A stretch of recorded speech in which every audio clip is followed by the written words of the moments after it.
Namanya Santi. Di sekolah, ia dikenal sebagai guru yang tegas namun hangat. Di rumah, ia adalah seorang ibu tempat kembali bagi anak-anaknya. Dan di gereja, ia melayani dengan hati yang penuh kasih. 3 peran yang ia jalani dengan satu hal yang sama. Panggilan untuk mengasihi dan membangun. Halo, perkenalkan nama saya Lydia Susanti. Saya sebagai Kepala Sekolah Eagle Kindergarten dan saya seorang sekretaris di Yayasan Anugerah Sempurna. Juga saya terlibat aktif di dalam pelayanan di GPDI Kota di Atas Bukit Lembang.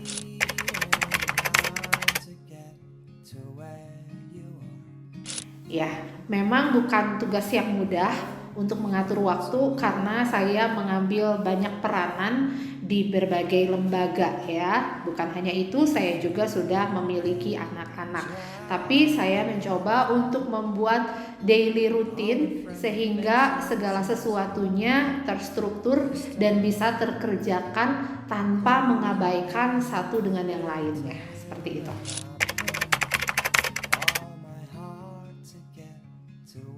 Awalnya juga saya tidak mengetahui panggilan saya ya, karena pasti setiap orang suka dengan yang namanya comfort zone, dan untuk melayani itu dibutuhkan hati, dan bukan hanya hati ya, pastinya semua effort kita, semua waktu kita, semua daya, bahkan semua dana itu harus dicurahkan di situ gitu. Tapi ketika kita melakukannya seiring berjalannya waktu ya, akhirnya saya menemukan passion saya. Saya memang melakukan banyak hal untuk mengetahui yang mana sih sesungguhnya panggilan saya, dan saya mengetahui ada satu hal yang menonjol yang saya rasa itulah panggilan di dalam pelayanan saya. Seperti itu.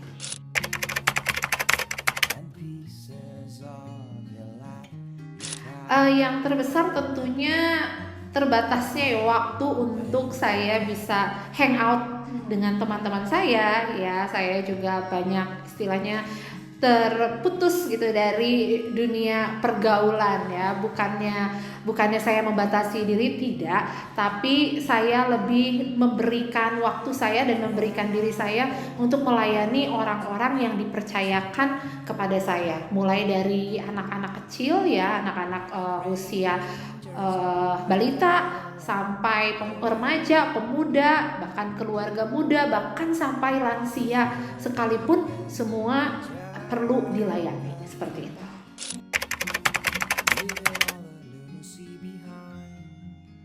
Oke, best memory. Saya rasa setiap waktu itu, setiap hari ya tentunya selalu ada cerita-cerita yang lucu, cerita-cerita yang mengesalkan, cerita-cerita yang menyedihkan juga banyak. Apalagi kalau seandainya kita sudah mulai mau berpisah sama anak-anak didik kita, itu adalah hal-hal yang sangat berat buat saya. Kenapa? Karena setiap hari kita keep in touch dengan mereka. Bukan sekedar mentransfer ilmu, tapi ada momen-momen yang dibagi ya, ada pikiran juga yang kita tuangkan di situ, bahkan kita juga ikut involve dan kita ikut discuss bersama dengan orang tua mereka. Nah, itu adalah best moment waktu orang tua mulai testimoni bagaimana perubahan anak-anak mereka di rumah. Perbedaannya ya, sebelum mereka sekolah dan setelah mereka sekolah, itu tuh menjadi satu momen yang spesial sekaligus jadi apresiasi yang luar biasa buat saya sebagai seorang pendidik.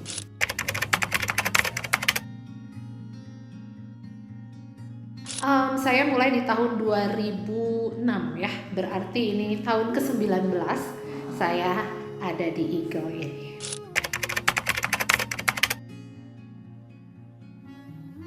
Struggle adalah ketika rasanya anak yang sudah diajar bertahun-tahun tapi kita melihat tidak ada perubahan yang signifikan gitu ya. Bahkan ketika udah di ruang rumah pun, saya sudah di rumah yang seharusnya itu adalah waktu privacy saya, tapi masih dihubungi oleh orang tua meminta saran, bahkan sampai meminta untuk mengancam anaknya ya, mengancam anaknya, memvideo call anaknya gitu ya.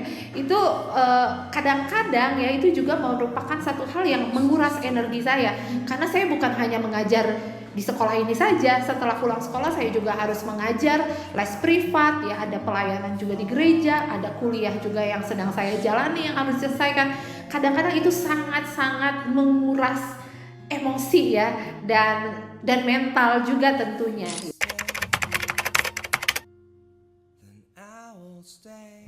Ya, karena saya rasa belajar itu sepanjang hayat ya. Selama kita hidup, it's a learning process. Makanya sebetulnya dari awal 2006, jadi sebelumnya saya sudah kuliah memang, tapi dari awal 2006 waktu saya dijerumuskan ke dunia pendidikan ini, rasanya tidak pernah berhenti 1 tahun pun gitu saya tidak belajar atau tidak kuliah atau tidak mengikuti pelatihan.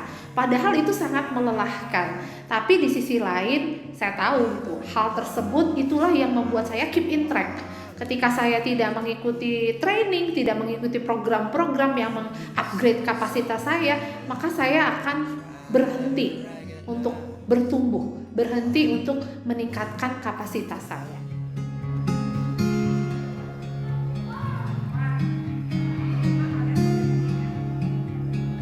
Forget Jakarta. Whoa.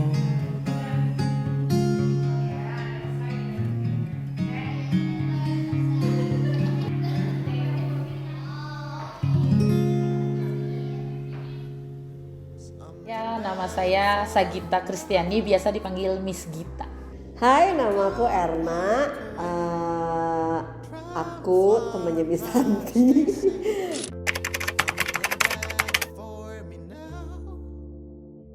First impression itu saya kenal beliau 2013 ya. Dari semua guru-guru yang saya kenal, orang yang paling ramah itu beliau ya. Karena waktu awal masuk tuh rata-rata guru-guru di sini galak-galak ya, dan cuman beliau yang ngasih senyuman sama saya dan ngajak makan siang. Itu first impression tentang Miss Santi. First impression itu dia ramah banget, ya kan? Sampai kadang-kadang karena sering kalau misalnya apa ditanya jadi jawabnya gitu ya kan. Ramah banget sih dia. First impression itu dia ramah banget sih, welcome banget orangnya.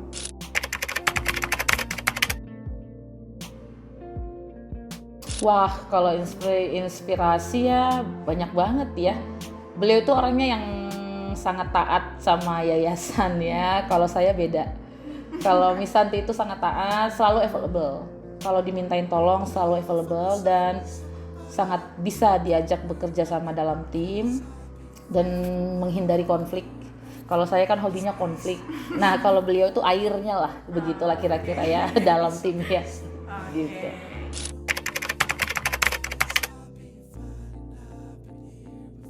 Mungkin selama 12 tahun mengenal beliau itu kan sebenarnya orangnya sangat tertutup ya, sekalipun terlihat ramah, dan saya tuh orangnya judes ke beliau ya sesungguhnya.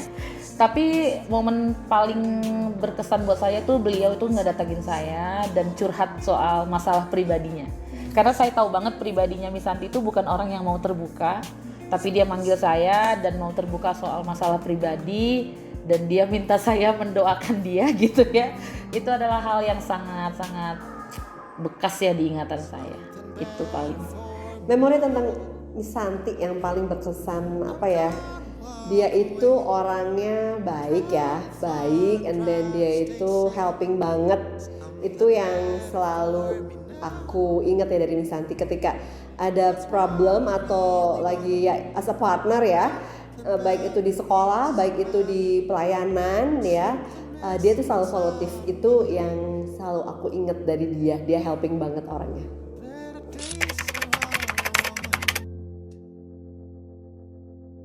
Setia, baik, lemah lembut, Lovable, solutif, and helping.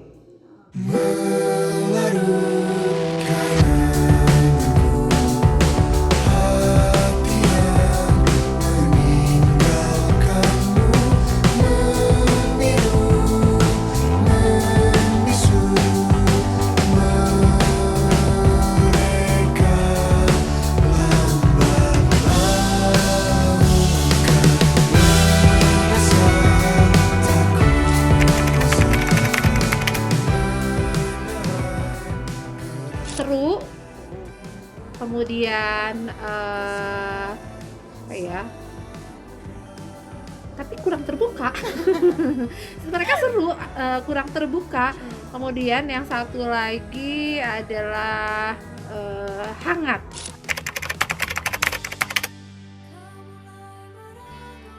Yang membuat saya kuat adalah orang-orang yang ada di sekeliling saya, justru bukan karena sayanya kuat, tapi karena orang-orang yang di sekeliling saya itu memberikan support. Jadi sebetulnya support system lah yang membuat saya bisa bertahan sampai sekarang.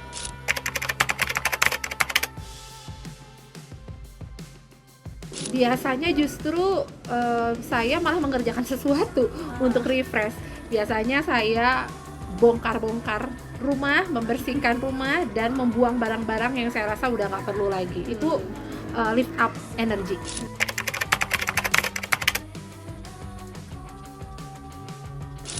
Ketika melihat anak-anak, mereka itu happy with their life ya. Mereka feel content dan mereka juga merasa fulfill gitu hidupnya. Karena kan mereka juga suka sharing ya, dan itulah yang membuat ya saya merasa demikian.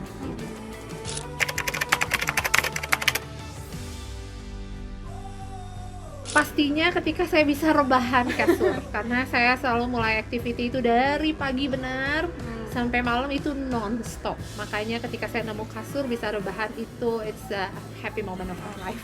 Iya sih, sama-sama. Okay.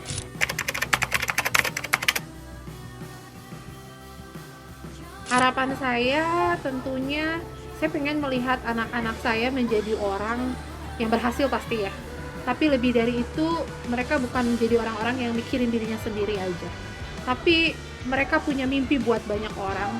Mereka punya mimpi buat kotanya. Mereka punya mimpi buat bangsanya. Intinya, saya berharap anak-anak saya itu bermanfaat buat banyak orang. Ya. Dan buat diri saya sendiri, sekalipun mungkin nanti saya sudah pensiun dari pekerjaan saya, tapi saya tidak mau pensiun untuk melayani orang-orang yang bisa saya layani.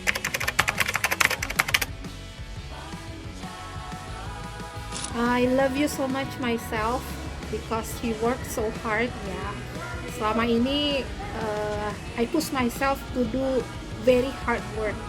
Even saya nggak punya waktu gitu untuk diri sendiri, untuk me time, dan bahkan ketika saya punya uang pun saya seringkali tidak memikirkan diri saya, tapi saya selalu mengingat suami dan anak-anak saya, juga orang-orang yang saya kasihi. Jadi kalau saya mau bilang sesuatu, saya mau bilang I love you so much. Halo semuanya, perkenalkan nama aku Theodora Claresta Emanuela, biasa dipanggil Lala atau Theo, dan aku itu anak pertama dari Ibu San. Halo, namaku Jefferson Ernestine, aku dipanggil Jeff dan aku anak kedua. Halo, perkenalkan nama aku Jessie Annabel, nama panggilan aku Jessie, dan aku anak ketiga.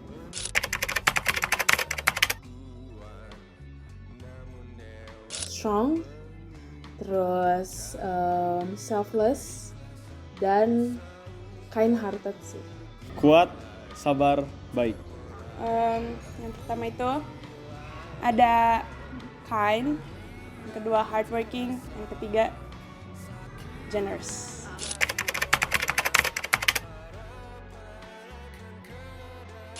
Kalau ditanya memorable pasti banyak banget ya, karena ya maksudnya sudah banyak effort dan segala hal yang dia korbankan untuk membahagiakan aku pribadi. Tapi mungkin yang paling berkesan mungkin ketika kita spend time bareng ya, masak, terus kadang-kadang nganter. Dulu tuh sering banget nemenin mami ke pasar atau belanja-belanja ya, kayak monthly belanjaan gitu ke supermarket dan lain-lain. Saat jalan-jalan ke Jogja 2 tahun lalu mungkin. Pas yang graduation, karena itu tuh momen dimana aku kayak bisa nangis bareng mama gitu, jadi kayak memorable moment.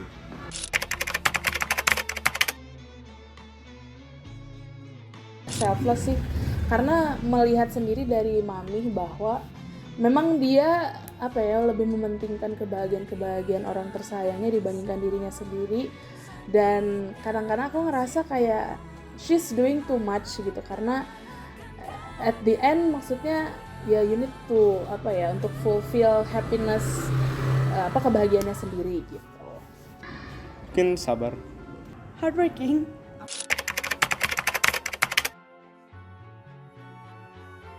Wah banyak sih, karena aku kan emang kebetulan agak bandel ya, jadi sering banget dikasih tahu dan lain-lain. Ngelihat juga refleksi dari mami bahwa dia memang orangnya tuh nggak bisa diem, jadi dia tuh selalu available untuk membantu, untuk melakukan segala sesuatu. Dan yang paling aku serapi gitu dari dia bahwa adalah harus bisa menjadi orang yang bisa diandalkan aja sih. Itu jangan jadi orang yang pasif kayak gitu loh. Jadi lebih baik dari main papi. Life lesson-nya selalu treat orang secara baik.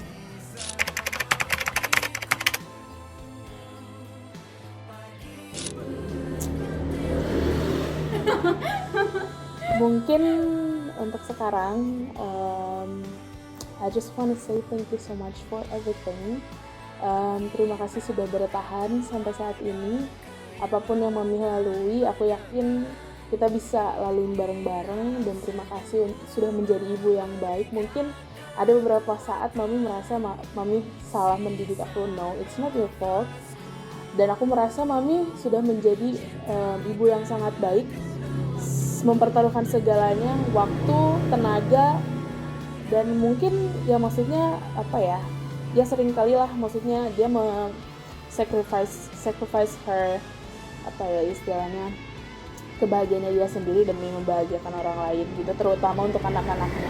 Karena dia memang kalau sudah membahas anak-anaknya tuh ya itu soft spotnya, mungkin ya dia pasti bakalan terenyuh gitu. Dan pokoknya gak ada kata-kata yang bisa di-describe how thankful I am to be your daughter. I love you so much. I love you. Keep trying.